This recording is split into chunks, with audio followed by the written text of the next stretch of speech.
of the entire biblical narrative, and really the entire narrative. And so maybe you can start by introducing some of that. Your book has 6 parts. I'll just go through them, and we'll start with part 1. Part 1 is salvaging creation from the scientific worldview. Part 2 is heaven and earth in biblical cosmology. Part 3 is heaven and earth on the human scale. Part 4, time and space in biblical cosmology. Part 5, time and space on the human scale. And then part 6, transcending the scientific worldview. And in part 1, you juxtapose the scientific worldview with the biblical worldview and make a strong case, well, I would say for the utility of both, but you make a strong case for the utility of the latter, the biblical narrative, and then attempt to outline what it's attempting to accomplish. And so maybe you could give us a bit of an intro to that. Yeah, so basically what I was attempting to do in the first part of the book is move away from a materialistic worldview towards an ancient worldview where meaning is at the center of everything. So basically, logos is the driving force of everything. Whereas in a materialistic perspective, it's about, like I explained in my book, it's just about understanding how things work, basically, how things function. And the other perspective is pretty much the opposite of that. And we've completely lost, I think, the other perspective in many ways. So it was relegated to the artistic domain. This is basically what happened. So it still is out there, but for people who are more rationally minded, it's not satisfactory. To me, it wasn't, at least. I enjoy a good painting, but my mind is not satisfied with that. I need something more precise and concrete and also usable. Your work is predicated on the idea that that the act of cognition and perception is a consequence, and correct me if I'm wrong, of something approximating simultaneous top-down and bottom-up processing. And so the top-down processing is something like the imposition of a structure of order on the multiplicity of the world. And that order is implicate, it's intrinsic to being itself, and it manifests itself to us psychologically and existentially and phenomenologically, let's say, in the sense of meaning that imbues our perceptions and actions if we're acting in proper accordance with the hierarchy. And so for you, there's a pyramid of perception and action. The top of the pyramid is associated with heaven, symbolically and cognitively, and the bottom of the pyramid with the multiplicity of earth. And the heavenly domain is the pinnacle, but also a spirit that saturates the entire hierarchy. And it's a spirit of unity and order, and the order that is good. And it's also reflective of the implicate order. And so that would be the logos of the world. Does that seem approximately correct? Yes, exactly. The idea is kind of like in mathematics. You have some first principles, and then everything comes from the meaning that's implicit in the first principle. So, I mean, you have some axioms that seem like they don't contain a lot of information, but when you unpack them, you end up explaining a lot of phenomenon. And part of it also is it becomes your lens to view reality. So it's always incomplete in a sense, but it provides reason for things, order for things, purpose. So it's unlike science, which claims to just be about discovering the laws of nature.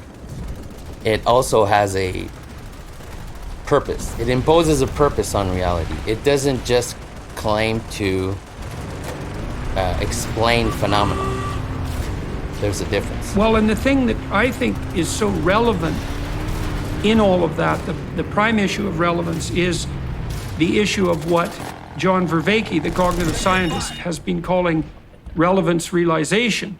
We have the problem of what to focus our attention on, and that's actually an unbelievably pervasive problem and a deep problem, because there's an infinite multiplicity of phenomena that we could attend to, and combinations of phenomena that we could attend to, in such massive numbers that it's very difficult to understand how we don't become overwhelmed.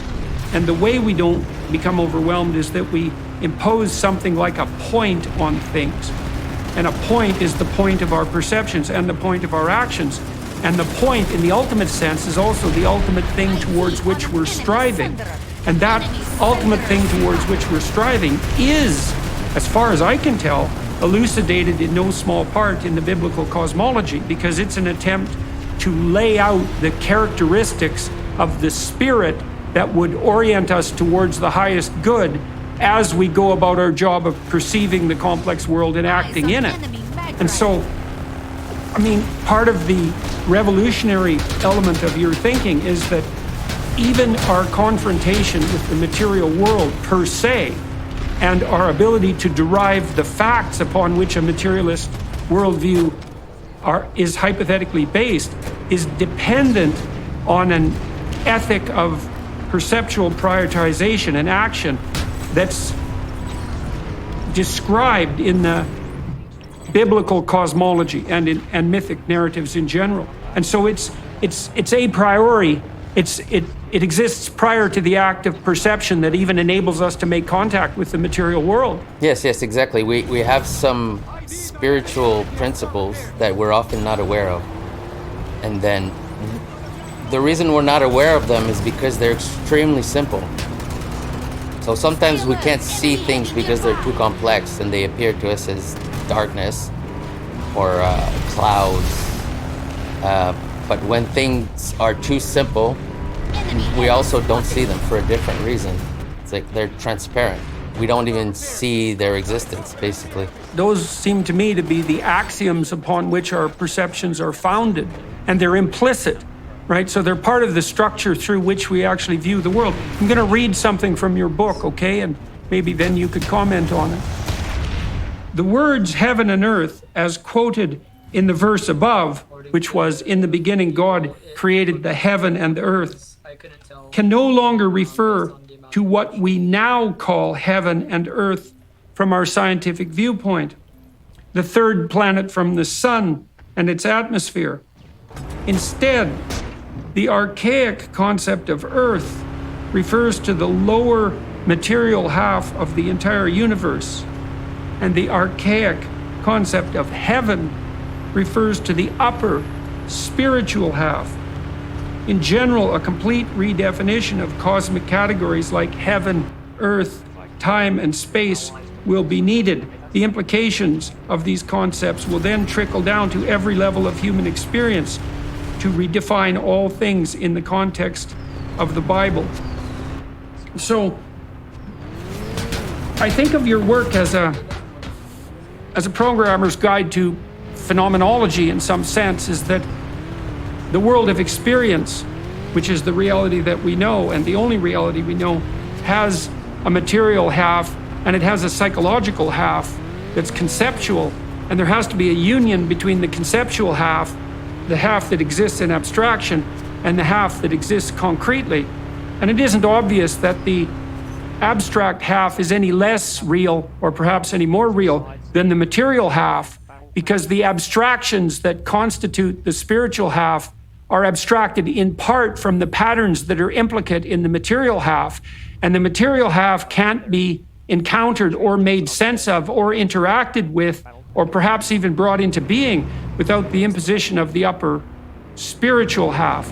And so the description of the cosmos in Genesis is a Taoist-like description that assumes order and chaos in some fundamental sense and the meaningful interaction between the two. And your claim is that not only is that a more comprehensive description of reality, it's also a necessary description of reality to stave off such phenomena as a kind of corrosive nihilism. Yes, I think that's a good description of it. It's actually difficult to understand the concept of heaven, I would say. I wouldn't even use the word order necessarily, although I understand why you use that word. It's hard to find an adequate word for it. And similarly, the earth, I also have trouble with the word chaos for different reasons. And I also understand though why you use that word, because I don't really have a better expressions to use. There's always a little bit of something missing in any word that's chosen to describe these concepts. But I'd say the best way I describe it, in my view, is the Earth presents itself as a riddle. So in a sense, it's related to chaos, in the sense of being unordered, but more in the sense of being meaningless. Because you can have an ordered reality that's still meaningless. You see the distinction I'm making? Something can be extremely ordered, but have no meaning to it, have no higher purpose to it, or no higher meaning to it. And similarly, something can be chaotic, and you can still see it as a meaningful experience. So, but I understand why you use the words chaos and order. I completely understand. I don't have necessarily better words. Big government continues to spend borrowed money, inflation continues to swell, dragging down our economy, and the stock market has entered bear territory. So what's your plan? Are your assets diversified? I'm Philip Patrick, precious metals specialist for the Birch Gold Group. For nearly 20 years, we've helped Americans diversify into gold, and we can help you too. Did you know you can own physical gold and silver in a tax-sheltered account? We can help you transfer an IRA or 401k tied to stocks into an IRA in gold. If you're skeptical about the trajectory of the economy in the US dollar, then text Jordan to 989898. Birch Gold Group will send you a free info kit on securing your savings with gold. With thousands of satisfied customers, 5-star reviews, and an A+ rating with the Better Business Bureau, we take precious metals seriously. Text Jordan to 989898 for your free info kit. Well, I wouldn't identify meaning with chaos or order either. It looks to me that meaning is actually the instinct that emerges to signify, in your terminology, the proper union of heaven and earth. And I do think that's how we experience it, because when we're engaged in something deeply meaningful, hopefully like this conversation, then we have a sense that everything is in its proper place and in balance, and we lose our self-consciousness and we lose our sense of time. Right? We lose our self-conscious neurotic preoccupations in the immersion in the moment. And there's something that's deeply paradisal about that. And I do believe that that's a reflection of the deepest instinct that we have. It's much deeper than mere cognition or mere semantic and propositional content.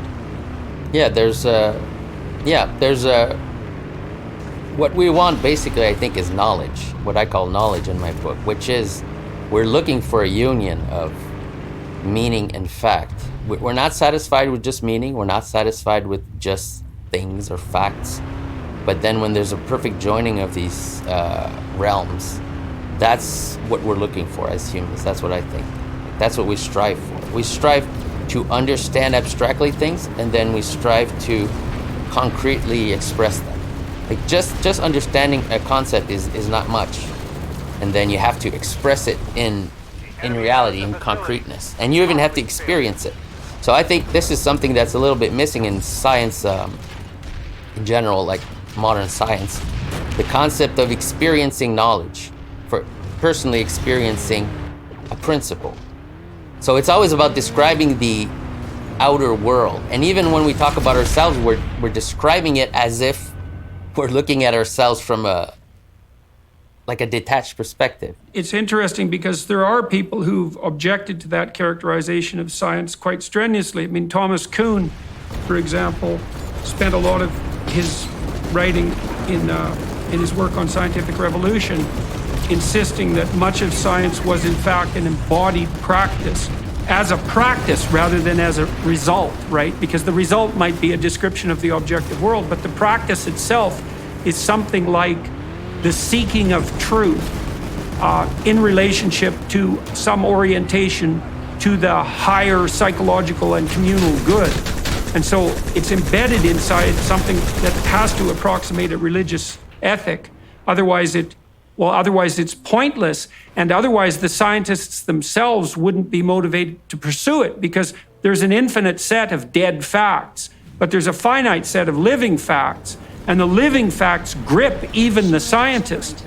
And the scientist, this is also relevant to something that you talk about in the book. You talk about, we'll jump ahead a little bit, I guess. You talk about the distinction between a stumbling block or a stumbling stone and a foundation stone. And one of the things that's very interesting about scientists is that they assume the existence of a transcendent object outside the domain of their ordered presuppositions. And then what they search for is the stumbling block or the anomaly that will falsify their presuppositions on the assumption that that relationship with the transcendent object will be corrective, that it will expand the domain of knowledge, and that it will be something to pursue in the pursuit of the psychological good and the common social good. I thought the stumbling block and foundation stone discussion was particularly brilliant, by the way. Yes. I think what you were saying before about the practice of science, I think that's how I view it now. What is similar to ancient cosmology and what we do today is the practice of science, not the result of what we find practicing science, but the practice itself is analogous to a traditional worldview. Like what you said, you have some principles that you try to see in the world, so that's your scientific theory, right? And then you expect to have some obstacles to your theory. And when you find obstacles, you don't necessarily get discouraged. You see it as a possible way to grow your own theory, to make it even more inclusive, to make it even more explanatory. So that process, that is what the Bible is talking about, that very process. And you refer again to, in the beginning, God created the heaven, spiritual reality, and the earth, corporeal reality. And then you quote Genesis 1:2. The earth was confused and meaningless. Darkness was on the face of the deep, and the breath of God hovered over the face of the waters. God said, "Let there be light," and there was light. And that confused and meaningless chaos, that's the tohu vabohu. That's the dragon of chaos in some sense. And so you could imagine, and I believe that your work refers to this plenitude of multiplicitous and potentially meaningless, confusing facts, and then the attempt by the scientist to shine a light on that set of facts and to thereby bring something into illumination and the habitable order that is good. And that pattern is established right at the beginning of Genesis, in Genesis 1:2, and it's most usefully understood in that light. In that chaotic deep that God confronts, that horizon of potential, in the biblical language, is a strange amalgam of the psychological, because it's confusing and off-putting and strange and mysterious and potentially awe-inspiring, but it also has this material element which is symbolized by water or the darkness or the deep. And we refer to that automatically when we speak about what scientists are doing, especially great scientists, because we say things like, well, they think deeply, or they've encountered deep phenomena. I mean, we refer back to that symbolic language axiomatically and don't notice the metaphorical structure of our own utterances. Yes, definitely. So if we just look at science as a process instead of what science comes up with as a model of the universe, then we see the same patterns as what's described in the Bible. In fact, if anyone today that has more of a scientific mind wants to understand the story of Adam and Eve, you should read it as a scientist. So Adam is like a scientist who's trying to understand reality and trying to impose his theory upon reality. So that is, Adam names the animals. That means he's trying to impose meaning on reality. And then this answers kind of the question, why did God create Eve in the narrative of Adam and Eve? Because that's actually a good question. He might have just created the man without the woman, right? But if you're a scientist, you can easily understand that, because the reason why he creates Eve is to counter what Adam is doing. And it's pretty clear in the language. If you read it in the original Hebrew, there's a lot of hints to that. So what happens when God creates Eve? He puts Adam to sleep. Okay, what does that mean? It means it's an attempt to renew Adam. Okay, so he loses consciousness, So sleep is like a little taste of death, basically. It's like a cyclical thing where you lose your ability to control and to name and to command things. So that's what happens when we fall asleep. Our mind loses the command of the body, right? So that it's like a counterpoint to what Adam just did. Adam just names the animals. He's naming everything. He's using his authority to say, this is the name of this phenomenon. This is it. This is like a scientist who has a theory and he's seeing if it works, and it's working. And then it says it's not good that Adam is alone, basically. Because why? Because he needs a feedback mechanism for what he's doing, for his naming. Because he can name phenomena, but he can't name himself. He can't see himself. Because he has a perspective. He's using his own perspective to view the world, but then he never bothers to, or he can't, rather, look at himself. So what he needs is what's called sometimes a foreign perspective, okay? So he needs, this is what Eve represents. So he falls asleep, and then it says, God took his side, and built a woman into it. See, the word for side also means stumbling stone. See, so the side that he took also means a stumbling stone. So that is exactly what it is. But it's a good stumbling stone. And this is very important. Well, Ben Shapiro told me that the original Hebrew for what's translated as helpmeet in the King James Version is actually something like beneficial adversary. It's because it says God created a help against him. That's literally what it says, a help against him. But obviously, the purpose of God creating Eve is not to destroy Adam. You know, this is a pretty obvious thing. But because if we look at the narrative and we give importance to each of the events, it starts with God saying, don't eat from the tree of the knowledge of good and evil or you will die. And then right away it says, it's not good that man is alone.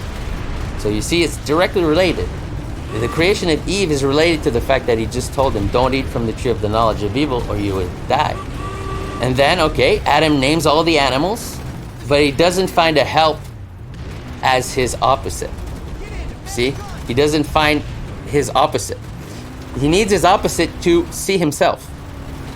That's the idea. He needs like a mirror to look into where he sees an inverse image of himself. So the left and the right are flipped. Women really do. This would be associated with their association with the serpent in the Garden of Eden, as well as women really do provide a critical mirror for men, and that's partly because they're hypergamous. And so women judge men more harshly in many ways than men judge women. Now it's ambivalent, but there's some truth in it. So, for example, on dating sites, women rate 80% of men as below average in attractiveness, whereas men rate 50% of women as below average in attractiveness in relationship to potential short-term or long-term mating. And so it's clearly the case that Eve becomes self-conscious in the story of Adam and Eve, and then makes Adam self-conscious. The scales fall from both their eyes, and now they can see their own nakedness. And their own nakedness is, in some deep sense, their own vulnerability. And so Eve provides, as you pointed out, a corrective reflection of Adam. And you're also stating, and this must have something to do with the association between Eve and the serpent, because the serpent is the thing that lurks in the well-ordered place. And there's always something that lurks in the well-ordered place, because no matter how much order you establish, and that would be true of a scientific theory, there's also always something left over that speaks of the infinite that isn't encapsulated within your theory. And Eve is allied with that force in Genesis and is the root to self-consciousness for men. And that seems to me, again, from a scientific perspective, pretty damn accurate. And then you might think as well that part of the reason that women make men self-conscious is because they're mediators between men and infants, and because women become pregnant and because they give birth to extremely dependent and fragile infants, they are more conscious of life's catastrophe and tragedy and more conscious of the necessity of knowledge serving life, and always serve as a reminder to men that their capacity for abstraction and naming, let's say, isn't sufficient to exhaust the proper possibilities of life, that all that abstraction still has to serve life. Yes, exactly. She represents the opposite of Adam, really. That's exactly what it is. It's actually pretty, once you know these things, you can see it very clearly in the story. So, like I said, Adam, his job is to name the animals. So what does Eve do? She listens to the animals. That's one way to see it. So why is she talking to the snake? This is a question nobody asks themselves, which is interesting. People sometimes say, wait, why is this snake talking in the story? Because that's obviously an anomaly. I mean, snakes don't talk, right? So why is this snake talking? But the real question they should be asking themselves is, how can Eve understand the snake? How does Eve know how to understand what the snake is saying? Because that's what Eve has. Adam, it has the ability to name the animals. So this is what you are, this is what you are. And it's a general, it's a way to symbolize the general idea of assigning meaning to things, or imposing meaning upon things. And what Eve does is she does the opposite. She mediates with the earth, that means with matter that has no meaning, or that has not been giving meaning, and also with things that Adam has named, but that are not satisfied with the meaning that Adam has given. So we can actually think that that's what the snake is up to a little bit in the story. So it represents basically, so we can say Eve is mediating the perspective of the earth, or of nature. So this story is really, really deep. I mean, it represents basically the right wing and the left wing. If you look at it at a bigger scale, at a political scale, Adam is the traditional perspective. He represents, we have tradition, we have the past, we have our insights from the past, and we order things according to that. So that's what Adam is doing. Eve really represents the left wing. She represents, I'm going to listen to nature, and if it doesn't agree with what Adam is doing, I'm going to try to mediate that. So the ecological movement represents basically what Eve is doing. It represents the feminine aspect as described in the story. So it's about, maybe the snake is not happy with the name that Adam gave the snake. You see what I'm saying? But it's just a general symbol for anything that you can impose meaning upon, can then turn around and say, complain about it. No, I disagree. I mean, every phenomena has a finite aspect that's categorizable and that can be subdued and brought into a kind of cognitive order, but it has a transcendent element that constantly escapes from that and that has to be taken into account. And the problem with imposing an order that's final on anything is that you lose the connection to the transcendent. And then you can think about that on an even broader scale, which of course you've done, which is that the garden that Adam and Eve inhabit, where everything is named, is a kind of order that's imposed, and it's reasonably well balanced, but there's still always that possibility that something that hasn't been taken into account yet is going to upset the apple cart. And then there's an even broader possibility that, in the highest possible sense, that it's good that the apple cart gets upset because it produces an advance towards the next stage. There is a sense in which, and Christianity makes this, the Christian corpus of thought makes this quite clear, there's an aspect in which the fall from paradise is a cosmic cataclysm and that it propels human beings into the suffering of history. But it's also the precondition for the emergence of the higher order that's symbolized by the voluntary sacrifice of Christ as a culmination of the entire biblical narrative. And there's some implication there that to become innocent once again, like we were in the Garden of Paradise, but to be self-conscious and knowledgeable as adults at the same time, is actually better than the kind of unconscious paradisal state that we inhabited before we became self-conscious, let's say in the Garden of Eden. I think it was T.S. Eliot who said something like, we need to return to the beginning and know the place for the first time. And that's the fundamental theme of the, let's say, the Exodus narrative, where there's a fall from tyranny into the desert and then a movement toward the promised land. But it's the meta-narrative of the entire Bible, and it's something like a description of the structure of cognitive and conceptual revolutions towards a higher and higher form of unification, differentiation, and plenitude. That might be a good way of thinking about it. Yeah, there's definitely. This is the thing. The fall, though, is not a good thing. But I understand what you're getting at. Every piece of the puzzle that you're describing was there in the garden. So if Eve wasn't there, then there'd be a problem. But she's there though. She is there to mediate with the serpent. So the sin of Eve and the sin of Adam is not that they listened to the serpent. Is that was a good thing actually. You have to listen to the serpent.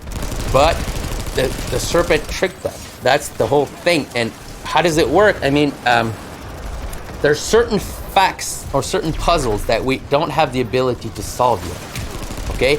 And then when you try to integrate those facts into your system, but you don't have the ability to solve them yet, then it causes some problems. Because once you have inside of you or inside of your system something that is against you, but not in a good way, like I was talking about Eve. Eve is like she represents something like the curse that's good for you, the curse that loves you, right? She criticizes, but she loves her husband.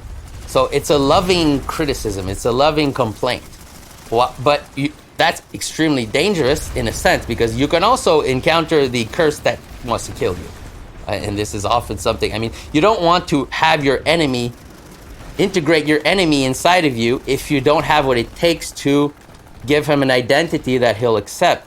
So this basically is, if you want to take it as a scientist, a good example of this process would be the difference between like Newton and Einstein. That's actually, to me, that is an example of the story of Adam and Eve. Because Newton is like Adam, okay? He just names everything according to his theory. It all works. Great stuff, you know, it's like a revolution. It's still a revolutionary way of thinking that he's obviously a genius. I mean, he figured out simple laws that explain vast amounts of phenomena. So that's pretty amazing. But then Einstein comes along and says, he puts the mirror basically in the theory of classical mechanics, and he says, where are you in the theory? So that's the mirror, the feminine mirror. Look at yourself. Look at yourself. So what does Einstein do? He says, basically, all these categories that we're creating classical mechanics, they all think they operate from a point that's outside of reality. So, but then he says, look, you're also in reality.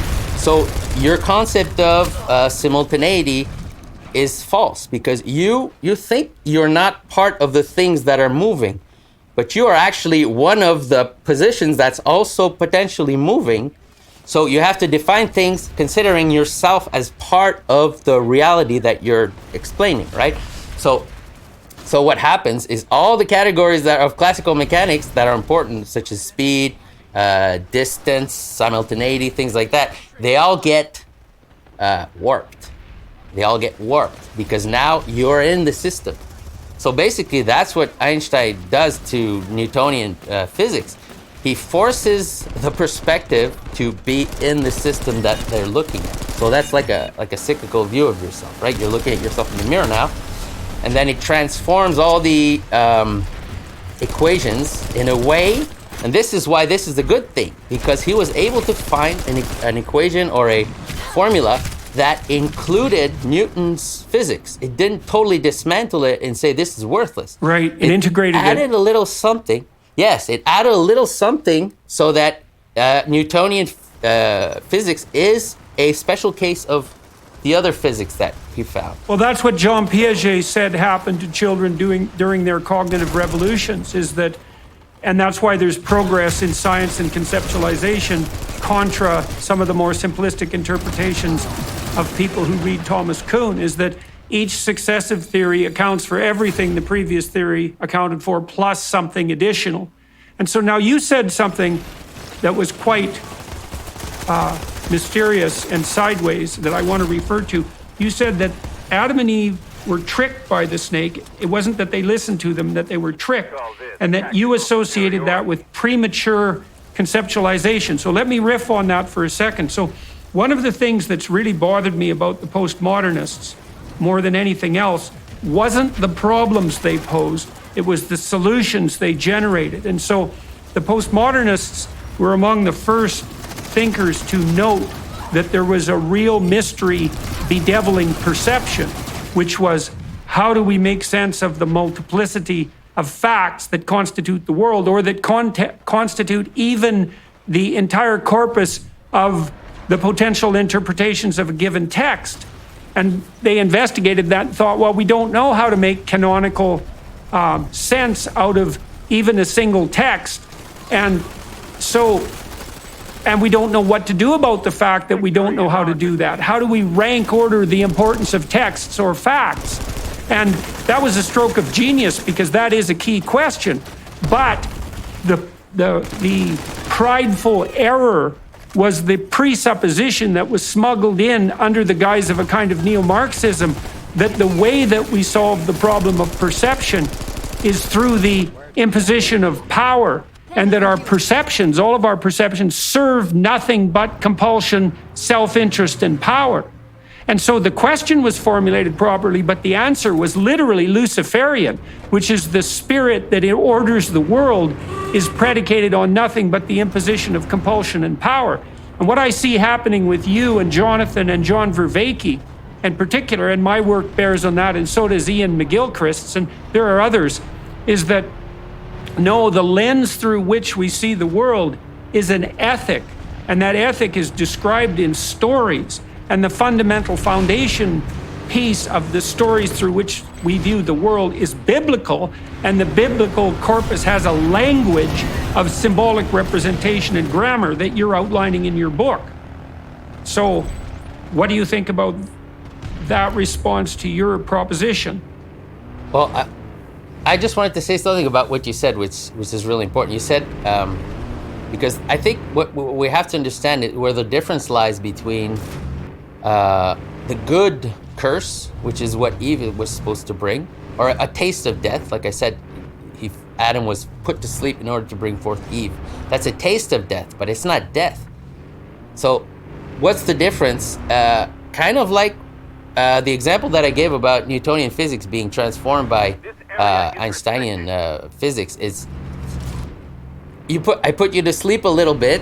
This is when Einstein is like, look at yourself in the mirror, and then it seems like your whole physics is going to crumble for a little minute there, right? It looks like you're finished. I'm going to replace completely. But then, it's a little tweak. And this in biblical language is called a woman crowning her husband. That's the name of it. It means there's a little bit of transformation that was done, but it's not a lethal transformation. It's a transformation that puts something above the head. So the head is the first principles that are used, or the perception that was used in the first place. So it creates something above that, and that opens up the theory to explaining even more, but it doesn't destroy it completely. I mean, you can look at it politically too. It doesn't have to be just like scientific examples. You can look at it politically. If the left says, for example, the left, what's basically the purpose is the same as Eve. It's to listen to the marginalized. So what are the marginalized? The people who are maybe not satisfied with the names or the identity or the function that they were given. So she listens to the marginalized. They're the serpents on the edge. Yes, exactly. So yeah, she listens to the complaints of the marginalized, and then she tries to formulate some slight modifications without destroying completely. I mean, you don't want to marry your enemy. You don't want to join with your enemy. That's when all the problems start. If you join with your enemy, Eve is not Adam's enemy, but right. She can be. When she's fooled by the snake, then she becomes. Yeah, she's a feedback loop of knowledge.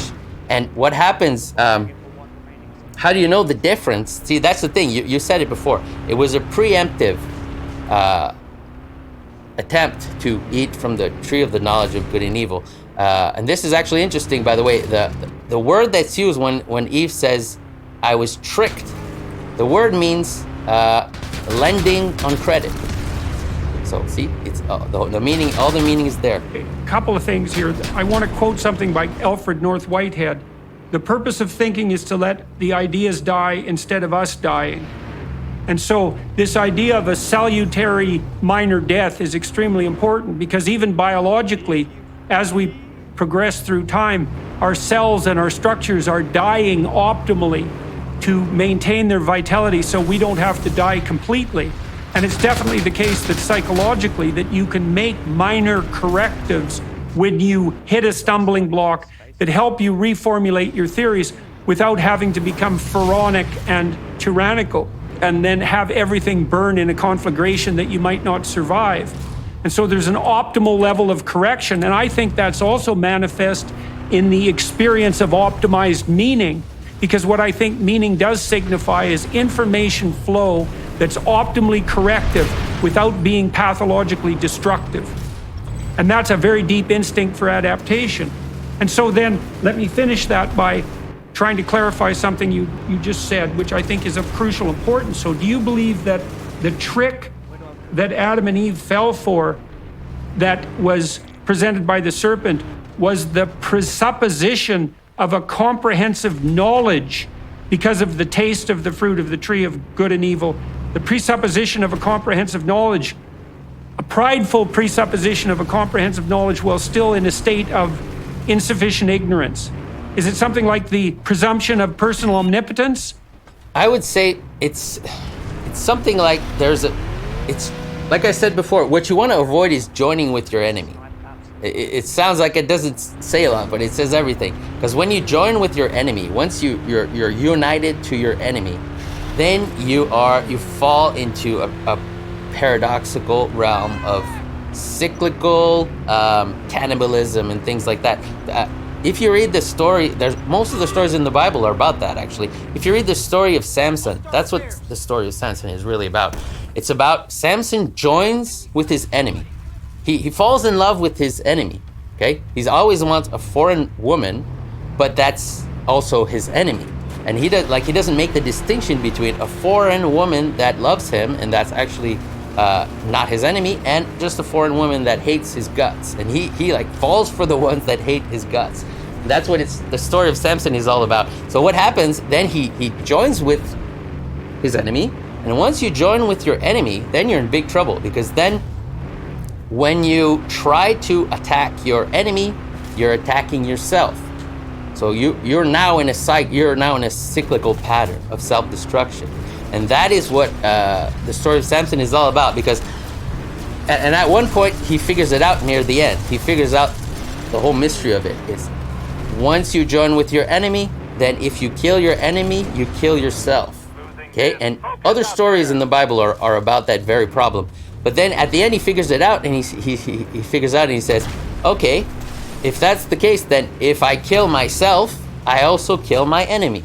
And that's the conclusion of this story of Samson. He basically kills himself. He makes the pillars fall, and he knows very well he's going to kill himself. And the conclusion is, but he killed more of his enemies. Okay? The idea is, it's about a pattern of overreaching.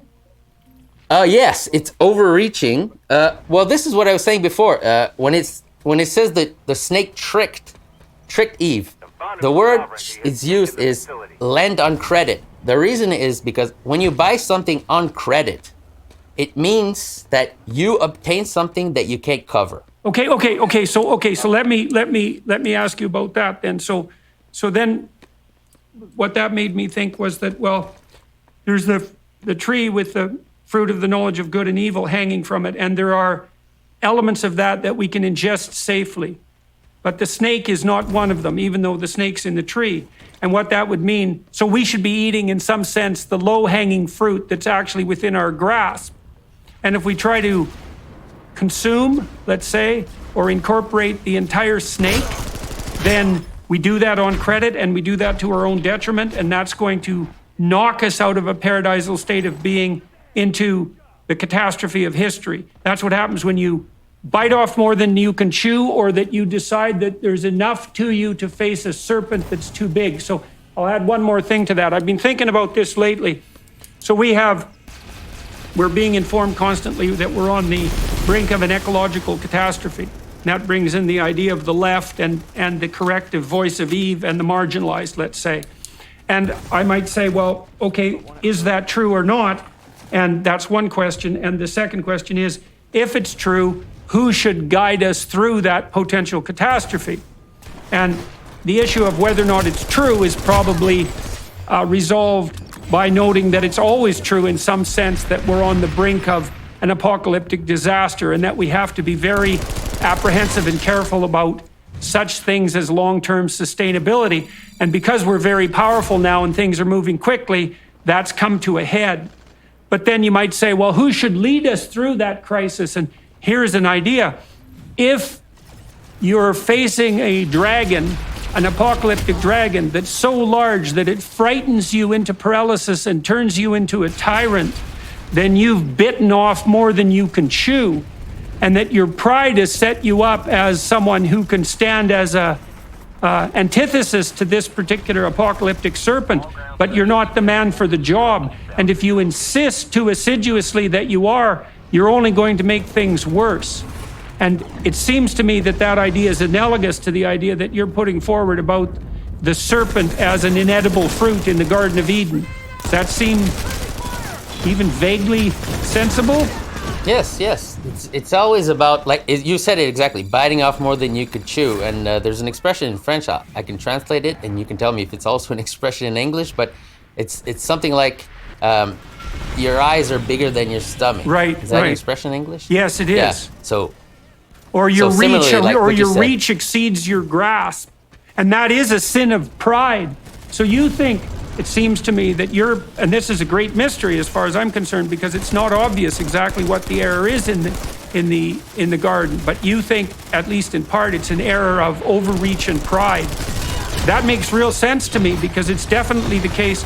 You know, if we have to encounter the world in a spirit of gratitude and ignorance in order to learn, then the thing, and to learn optimally, which would put us in that meaningful domain, then the fundamental spirit that opposes that is something like the spirit of totalitarian certainty about the fact that we've incorporated the entire serpent.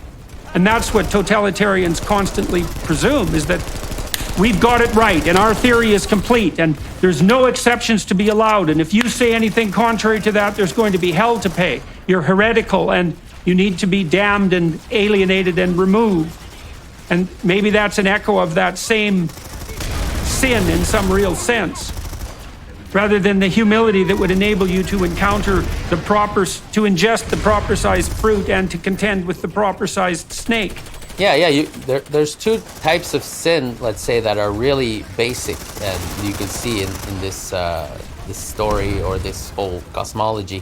One of them is the sin of Adam would be something like not listening at all to nature. Just, I'm going to impose meaning, and whatever doesn't fit can go to hell or something like that. It doesn't matter.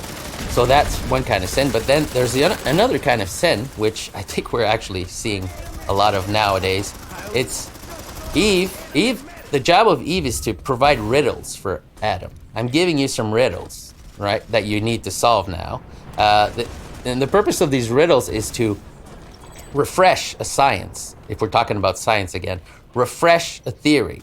Show that it's not complete, but in a way that usually doesn't totally destroy it. But you can also do something else. The sin of Eve would be something like, I'm going to give Adam a riddle that can't be solved and see what he does with that. So a problem that can never be solved. Here you go, Adam, solve that. That's how Eve becomes a tyrant. That's how Eve can totally dominate Adam by making him go through a labyrinth that doesn't have an exit, and he's stuck in there forever. Maybe that would be reflected biologically in the potential proclivity of women to set standards for men that are so high that no productive union is actually possible, and to never reward attempts to move towards the good because it deviates insufficiently. It deviates and indicates insufficiency in relationship to this unobtainable ideal. Because Eve has to be judicious and selective, but she has to make allowances for a human frailty that's on the same scale as her frailty. Yes, if Eve loves Adam, or if the left wing, let's say, if we say the left wing is like Eve, which it is, if it loves its country, the goal is not to destroy the country. If the left wing starts to talking about completely changing a founding document or the Constitution or all the laws, or bringing in anyone that wants to come in, even if it's our enemies, you know? You don't go to war with a country and then bring them in. That's a recipe for disaster. It's an obvious recipe for disaster, and anyone who engages in that, I think, is being tyrannical and has a purpose that's nefarious. And they want to destroy the country, or they want to destroy whatever organization. I mean, you create, anything you create is limited, in a sense. And if you think you can bring in all the floodwaters, it doesn't make any sense unless you're trying to destroy it. And this is how you tell the difference between Eve and Eve that's tricked by the serpent. Eve, when she's tricked by the serpent, she thinks she can integrate absolutely everything, but it's a trick. Everything at once, instead of sequentially and incrementally. Yes, everything at once. Yes, not incrementally. That's always the problem. That everything eventually can be integrated, but then if you do it too quickly, that's when you join with your enemy, and then you're screwed. And then after that, you're in a deep trouble. Okay, well, so I've been thinking about that on the environmental front too, because it seems to me that that's exactly what we're trying to do right now, is we're trying to solve the problem of sustainable economic development in an emergency crisis instantly, right now, for all time, or else. And the consequence of that is we're trying to integrate way too much at once with our totalitarian presumption that we already know what to do. And in doing so, we're going to bring about the very catastrophe that in principle we're trying to avoid. Yes, exactly. It's absolutely what's going on, I think, today, is we want to create, well, when I say we, I'm not talking about myself, but somebody somewhere wants to create a totalitarian government, or a world government, or whatever we want to call it. It doesn't really matter. Something that includes everything, and they're real anxious to do it, and real fast. And that's the end problem. You want to do it faster than you can handle it for whatever reason. I mean, who knows what the reason is? Well, because you just don't know enough. I mean, the thing about integration, so here's another way of thinking about it. You tell me what you think about this. So I've been toying with this notion, is that one of the hallmarks of inappropriate public policy is the use of compulsion. Now, I would say compulsion should be restricted to cases of severe criminality and psychopathy, to that tiny minority of people who just cannot play fair by any rules whatsoever. And perhaps if they were told the right story in the right way, they'd play fair too, but we don't know how to do it.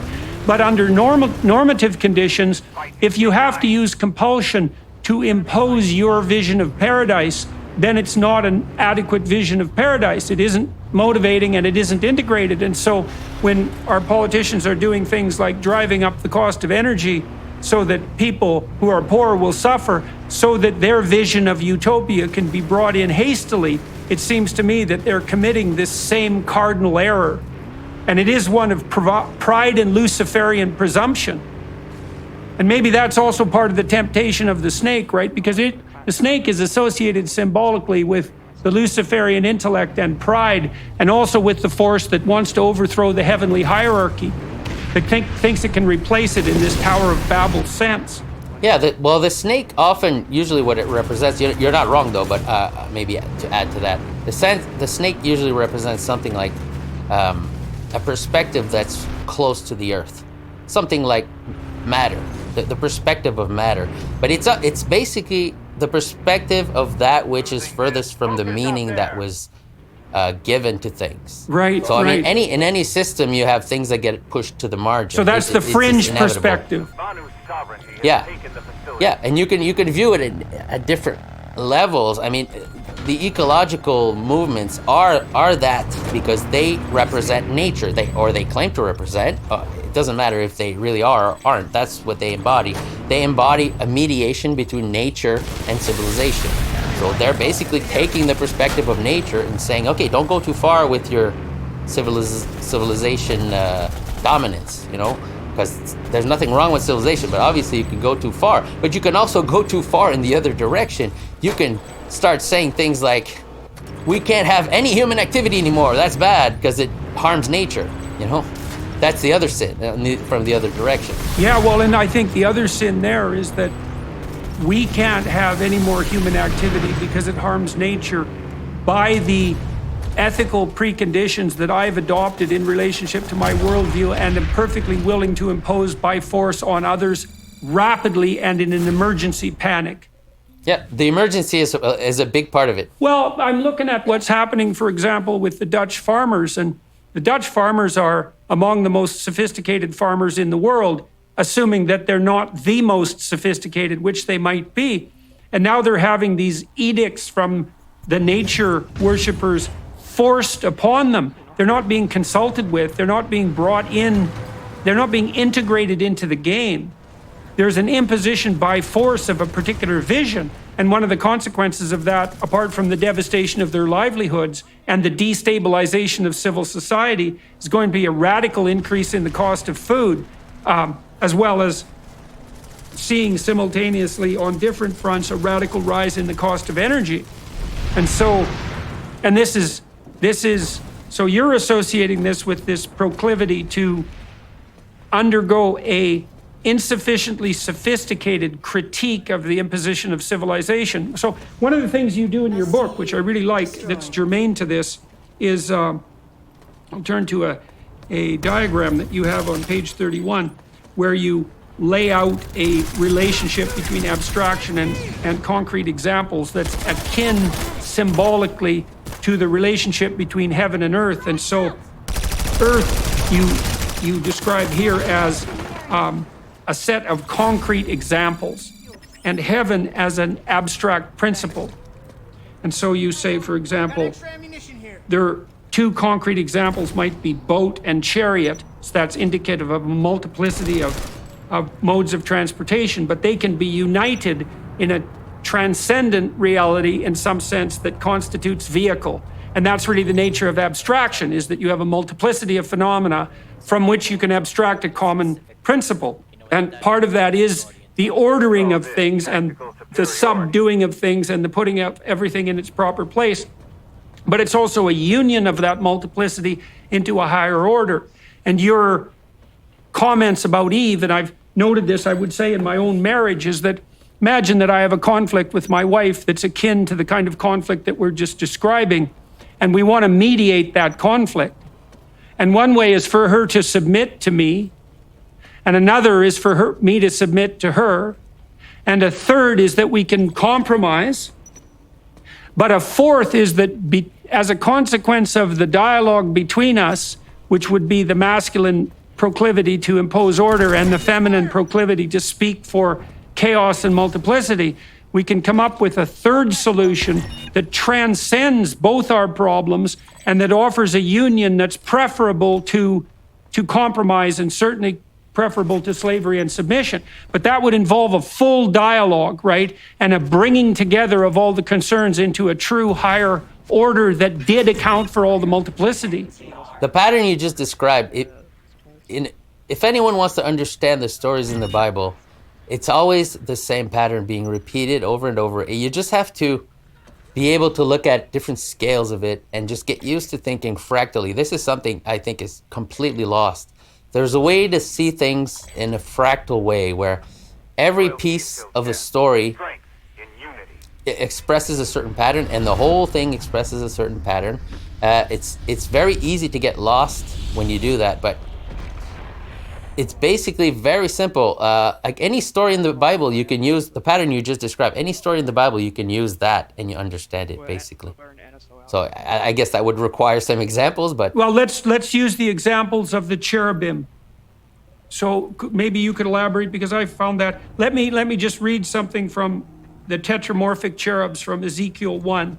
And I found this part of your discussion particularly illuminating, because I had no idea what the cherubs represented. And as far as I can tell, they're something like the monstrosities that exist on the fringes of cognitive and perceptual categories. And they're part of the support mechanism for the divine unity that any given category represents. And so I'm going to read this, and I'll read a bit of your commentary, and then maybe you can comment on it. This is Ezekiel, as I was among the captives by the river Chebar, the heavens were opened, and I saw visions of God. A stormy wind came from the north, a great cloud with fire flashing up. From its center came the image of 4 living beings that looked like the image of a human. Each cherubim had 4 faces, a human, a lion on the right, a bull on the left, and an eagle. Over the heads of the living beings was the image of an expanse, and it was on the throne, and on it was the image of a throne, and on the image of the throne was an image that looked like a human.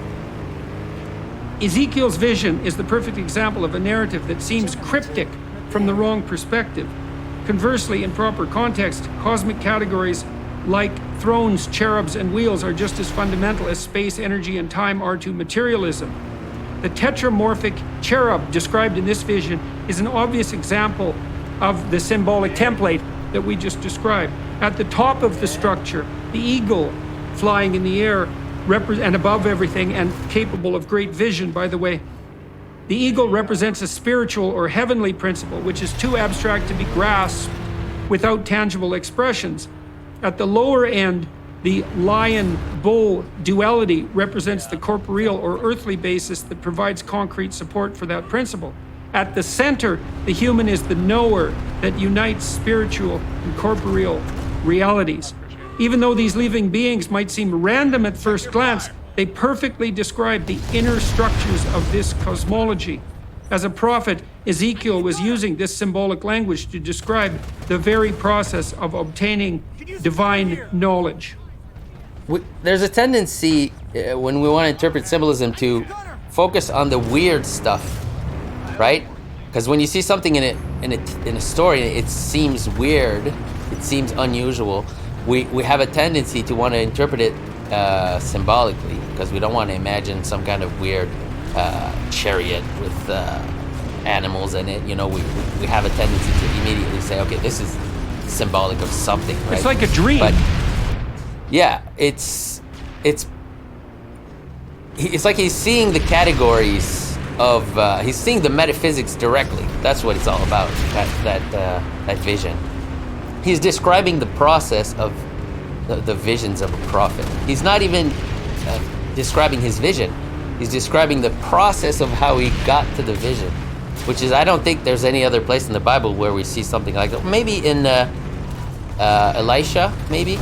He describes the process through which he gets the vision a little bit, I think, if I remember correctly.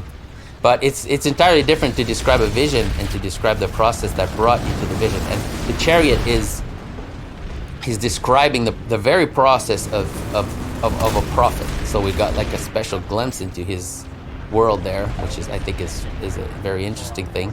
Right. So we get a case there with this vision that the visionary is apprehending the structure of the structure through which structure is viewed. Yes, exactly. That's a vision of the heavenly structure in some real sense. And so that made me think, you tell me what you think about this. When I read this section on cherubs, I remembered that when God chases Adam and Eve out of paradise, he puts cherubim to guard the gates of paradise, and they hold flaming swords. And that's always been a great mystery to me, both the cherubim and the flaming swords. And so then I was thinking about that, and I thought, well, a sword is a tool of judgment and carving.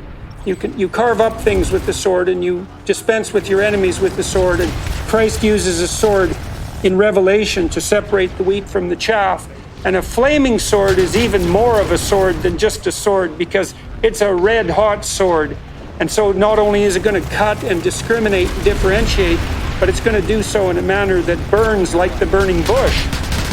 And then I was thinking, well, if you want to re-enter paradise, you have to subject yourself to this flaming sword of judgment in the real sense, because you have to carve away from yourself everything that isn't fit to be in paradise. And that would be almost everything. Well, that would be everything that wasn't perfect enough to be paradisal. And given how imperfect you are, the probability that you would experience whoever was wielding that sword as a monstrous cherubim with a sword of flames strikes me as extremely... Maybe you the were the probability problem. that that's how you'd experience it strikes me as extremely high. Especially, and that would be in proportion to some degree to the magnitude of your sinful nature. And I think that's associated with the notion of the passion in the It's not Christian his cup of story, beer. that Christ has to voluntarily accept not only death, but hell itself in order to reconfigure and also associated with the symbolism in Revelation that an apocalyptic judgment has to precede something like the reestablishment of a paradisal state. And so that all came out for me out of your description of the cherubim, which I thought was extremely helpful, by the way. The notion that these monstrosities on the fringes support the conceptual structure that's united by the overarching eagle vision with the human between